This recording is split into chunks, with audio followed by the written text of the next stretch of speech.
Hello everyone, welcome again to Sussex Strong Global. Today I've heard the story from Alana Stott on how the Mail on Sunday smeared a record-holding charity fundraiser and decorated veteran, her husband, Dean Stott. Now, Dean Stott is a very good friend of Prince Harry. You may have seen him being interviewed about his charity endeavors as well as about Prince Harry. Alana spoke about watching despairingly as her husband lost the career he loved. Together, how they broke the world record and raised nearly £1 million for charity. And instead of a great experience for the both of them, they were crushed by cruel, untrue reports in the Mail on Sunday and hatred on social media.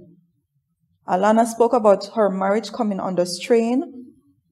Her mental health suffered, and just like Meghan, she suffered a miscarriage brought on by the smear campaign and hate. Now today, Alana and Dean was fully vindicated as an inquiry was done and there was no evidence of any misappropriation of funds, no evidence of any fraudulent activities being done, which the Mail on Sunday suggested in an attempt to smear them, to smear the work, the amazing work that they were doing, and to incite hatred for them online. Please listen carefully to Alana's story, as she has been through over 2 years of smear campaign brought on by the UK tabloids, just like Meghan and Harry. Please listen, and when you're through hearing her story, I hope that the Sussex squad will go on their social media pages and show them some love and encourage them. I follow Alana on Twitter and Dean as well. So please give them some encouragement and love once you're through hearing story. Alana felt empowered to share her story because she was fully vindicated and wanted to share her truth with the world. Alana began, for 16 years, my husband Dean served with distinction in the Army, the last 5 in the Elite Special Boat Service. He did tours in the Middle East, the Balkans, and Africa. Then one evening in 2010, in the course of a parachute training exercise, his leg got caught in the rigging line as he jumped. The line ripped his leg horribly. The pain was so excruciating that as he descended, he was vomiting and in and out of consciousness. And he was lucky to survive the landing. The injuries ended the career he loved. In the civilian world, Dean struggled to find a purpose. Now, many of you might have seen Dean Stott being interviewed in regards to his charity endeavors and as a friend of Prince Harry. So Alana went on, it says, in the civilian world, Dean struggled to find a purpose. One of the things that attracted me to him was his incredibly kind heart. He was always looking to help others, and in particular, his fellow soldiers. But now he was the one suffering and adrift. He needed a challenge. Cycling helped with his injury, and as a soldier, he had always been super fit. So we had the idea that he should take on a cycling challenge, and not just any cycling challenge, but the Pan-American Highway, 14,000 miles from Argentina to Alaska. It was wildly ambitious, but we talked to friends who knew Dean's character and they encouraged us. One of those friends was Prince Harry. Harry and Dean met on an army training course 14 years ago and have remained good friends ever since. Harry was just then setting up the mental health campaign Heads Together, and he asked if Dean would consider using the cycling challenge to support the new campaign. Dean was delighted to agree. I had just had our second child, and I was thrilled to see Jean focused and happy again as we set about planning the adventure. It was daunting creating social media accounts and launching the fundraising campaign, but after we issued a promotional video with Prince Harry, we were inundated with offers of support. The challenge went brilliantly in almost every way. Dean completed his amazing fete in May 2018, breaking 2 world records and becoming the first man in history to cycle the Pan-American Highway in under 100 days. By then, we had already raised more than £500,000 for Heads Together and were well on our way to the million. A very skinny and happy Dean returned home in May 2018, in time for us to attend the wedding of Harry and Meghan. Then, on the morning of the wedding, I received a text message telling me Dean had been unfaithful. I didn't know the number, and when I called back, the line was dead. It wasn't the first incident of this kind, though it was the worst up to that time. I had dreaded telling Dean that while he had been cycling, a hate campaign had been waged against us. This was another part of it. The support team for the challenge had been assembled quickly, and when things got underway, there were some sharp differences of approach and opinion. Dean and I took the view that it was our idea and our challenge. So some people were shown the door. I hoped that would be the end of it, but it wasn't. Anonymous accounts on social media began attacking us, making false accusations. Family, friends, and colleagues received poisoned pen letters saying amazingly cruel things. Supporters and potential donors were warned off. Everything was done to disrupt the challenge. So when I got that text message on the royal wedding day, I immediately knew what was behind it. But I thought that with the challenge done and Dean home, the worst was over. How wrong I was. The attacks continued, and that November, things suddenly escalated when a reporter from the Mail on Sunday rang to ask for comments on claims that Dean had cheated on the bike ride, breaking the rules set by Guinness World of Records. I felt sick, though I knew it wasn't true. The Guinness people had monitored Dean's entire journey, and all the data were recorded and approved as required. The reporter followed up with the email alleging that Dean had broken Guinness rules by using 2 different bikes.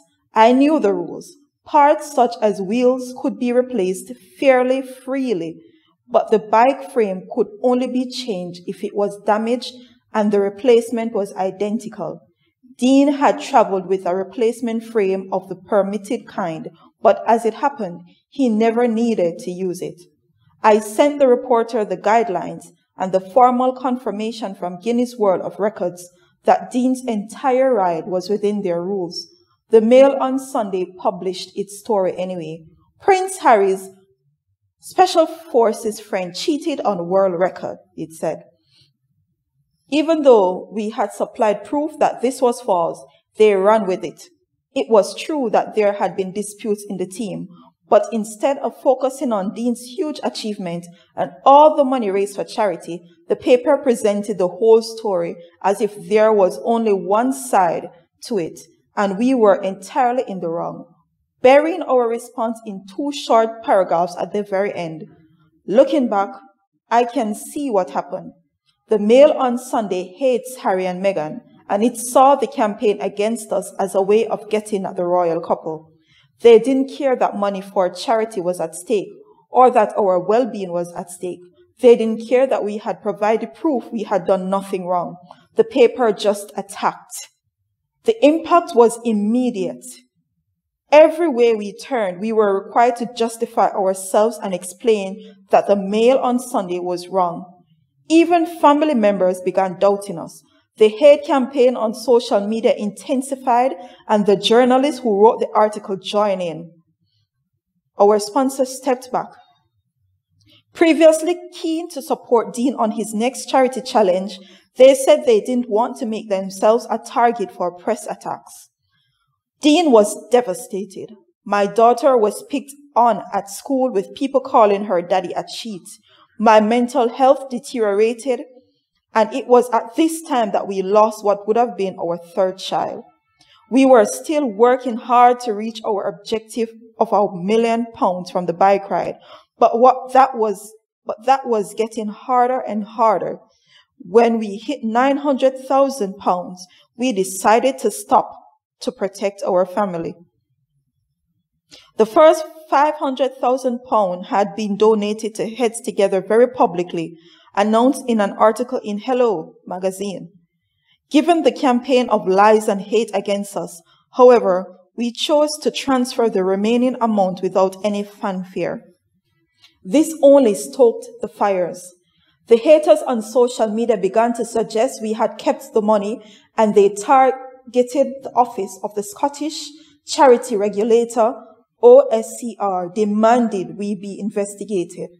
So it was that in June 2019, we received an email from OSCR saying that due to the high level of interest and a number of complaints from unnamed sources, they were opening an inquiry. Another attack by the Mail on Sunday. The Mail on Sunday now struck again with suspicious speed.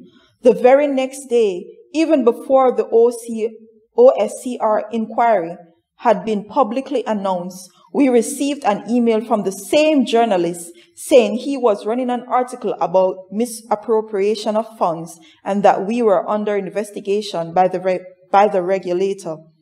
We explained it was an inquiry and not a conviction, and said we were more than happy for OSCR to review our accounts because we could prove we had done nothing wrong. But of course, it didn't make any difference. The Mail on Sunday published its story. Special Forces friend of Prince Harry probed over claims of financial irregularity after a world record-breaking ride that raised £500,000 for charity. Again, Harry in the headline. Our lives were collateral damage in this paper's campaign against the prince and his wife. And this time, it was even worse for us because the paper was insinuating we had stolen money from a charity. Incidentally, this was the same reporter whose name letter appeared above a baseless, false, defamatory article about Harry, for which the Mail on Sunday had to apologize and pay damages. As before, we knew that the truth was on our side. Our charity accounts had been thoroughly audited more than once, so we could show we hadn't stolen any money, misused expenses, or pocketed the £400,000. As for the cheating allegations, which were raked up again, we had the Guinness people do a second check of the records, which confirmed we acted within guidelines.